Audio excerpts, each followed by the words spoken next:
thought. Just kidding. That's the Ram idling. Still sounds good.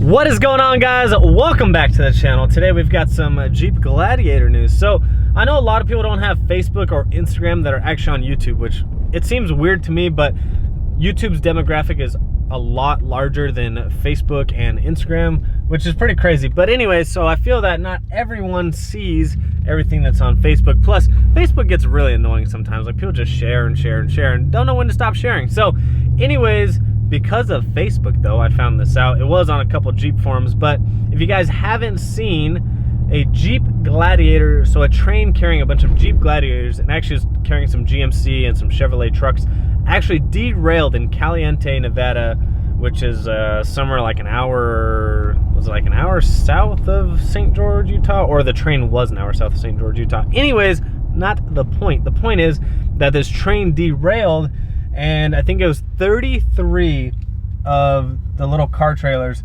actually derailed off of the train tracks. And who knows how many actual Jeeps they can fit inside of those. So they haven't actually said the number of Jeeps that they lost, but that's got to be a pretty decent amount. You figure they could probably fit, I don't know, 6, 8, maybe 10 in a car. They call them like car trailers, you know, for the trains. You figure they got to be able to fit like 6 or 8. I don't know. The Jeep Gladiator is really long, so maybe they can't fit that many in there. But there's definitely a decent amount. So it's pretty crazy. I'm going to upload some pictures here in just a second, but it is crazy just to see that this train derailed and all these brand new Jeep Gladiators are just laying all over the place, just totaled. I mean, not even repairable. And the point is, they couldn't even repair them and sell them because they're going to have salvage titles at that point.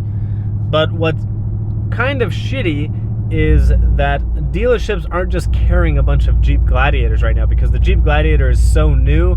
For instance, our 2 dealerships here, one had 2 and the other one had 3, and they're already all gone. And one was a Rubicon, a Sport, and then they had another Rubicon. And anyways, they're all gone already. And most of them, I think 90% of the 5 or 6 that were in Amarillo were actually pre-ordered. So most Jeep Gladiators are actually ordered by the customer.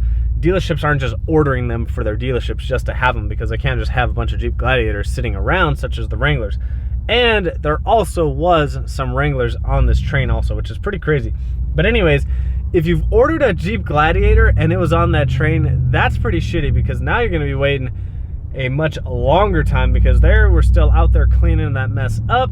So if your Jeep Gladiator that you ordered was on that train, you're kind of shit out of luck for a while. So I'm sure what they'll do, obviously they're going to have to produce more. They're going to have to replace the ones that were ruined, and I'm sure they'll demolish those, or they'll do something with them. But if you ordered a Jeep Gladiator, you may be waiting a little bit longer than what you expected. And I know some people have been waiting a pretty decent amount of time because they custom ordered and spec'd it out to a certain specification. It wasn't just a certain package.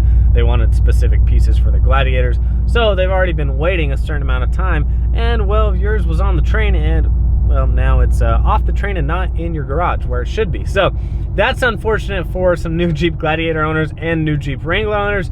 And I did, like I said here, that there were some GMC and some Chevrolet trucks on there. So I'm going to upload some pictures now.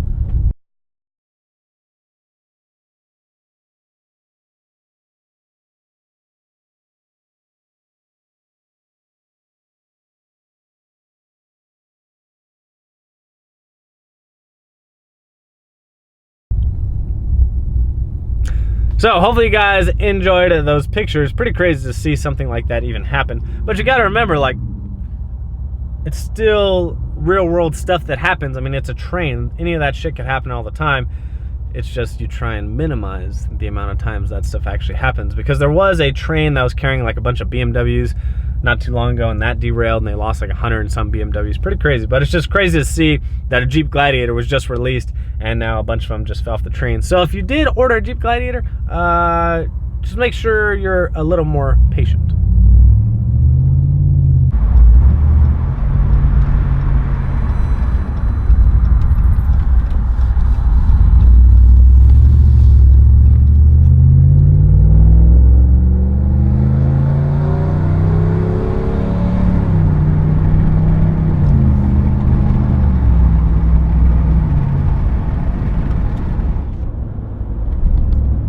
you see, if you wanted a Jeep Gladiator because you wanted a truck, you should have just bought the 2019 Ram 1500. This truck is awesome. Just kidding. I really do like the Gladiator. I think it's a cool vehicle. Anyways, in other news, I just wanted to update you guys for those of you that have not seen that, or if you don't have Facebook or you're detached from the social media world, which a lot of people are, and they just use YouTube as their kind of social media, I guess, but they don't actually have Facebook or Instagram. Anyways, back onto some Mustang news. So I am trying to put a deposit on the air-to-water intercooler, but the guy that's making it, who's actually a friend of mine, I'm trying not to bug the crap out of him, but it's a friend of mine that's actually making it for me. He builds custom turbo kits out in Dallas.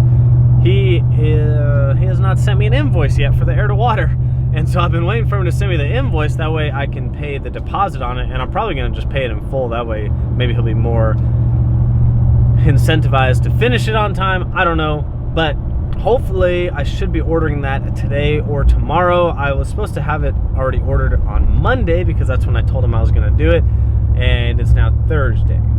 So we're definitely behind on that, but I really want to get that done so that I can get the Mustang to the track. I was going to use the money for the air-to-water for some half shafts.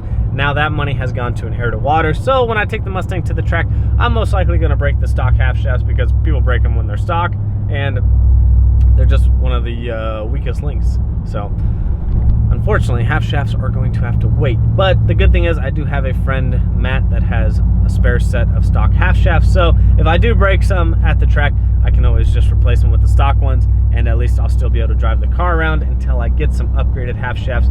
Most likely looking at G-Force or Drive Shaft Shop. There is the Ford Performance ones, but those are actually made by G-Force. So you might as well just get the G-Force ones because that's who Ford has hired it to make them for them. So that's kind of a little update on the Mustang. I ordered a few parts over the 4th of July sales, kind of like small little things. I ordered an ice tank for the air-to-water intercooler, so that should be here this week, if not next week, which doesn't really matter because I need the air-to-water anyways, but at least I could get the ice tank mounted up and start running some lines to it. I need to order the external pump for that ice tank. I'm not going to run, typically people run like a roll pump inside the ice tank, but those roll pumps I've not had very good luck with.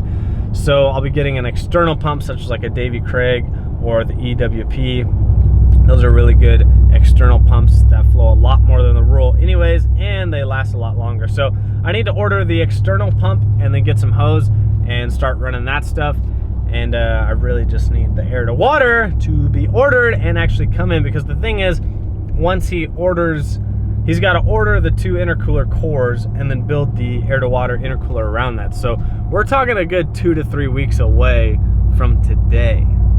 So that's why I'm trying to get it ordered ASAP. But that's a little update on the Mustang. I did get something else suspension-wise for the Mustang, but I'm going to wait to tell you guys what that is in another video coming up once that comes in, because I'll have to install them. But I did order a small suspension mod for the Mustang, which should make a huge difference on the 60-foot and pretty much like the first 330 of the track, if you will. So that should make a huge difference, and that's probably going to make my half shafts break. But that's going to happen. If you know about Mustangs, their half shafts, their axle shafts are very, very, very weak. It is a weak point. People break them on stock power if the track's sticky enough, or if you're trying to launch it at high enough RPM. People have also not broken them, but more than likely, about 80% of the time, you're going to break them. So that's going to conclude today's video. Hopefully you guys enjoyed that little Jeep Gladiator news. Sometimes, like I said, I like to keep you guys up to date on like some automotive news that happens in the industry, because not everyone has Facebook and they don't see it for a while. So I figured I'd make a YouTube video on, and then I would give you guys a little update on the Mustang. Hopefully you guys enjoyed this video. I did make a couple shirts on Teespring, I think is the website, kind of just trying to test it out. Like Kevin and I have a clothing brand called Contagion Athletics. You can shop there, contagionathletics.com. But I thought it'd be cool to maybe make a few shirts just specifically for the channel and for like Van Voorst Media. So I kind of messed around on there, and it's on Teespring. It doesn't really cost me anything because I don't have to ship them. I just upload some designs. You can't get too crazy with them because it's a website that you can only upload designs in a certain dimension. But I did throw like a cutout of the Mustang, like in a cartoon version on there.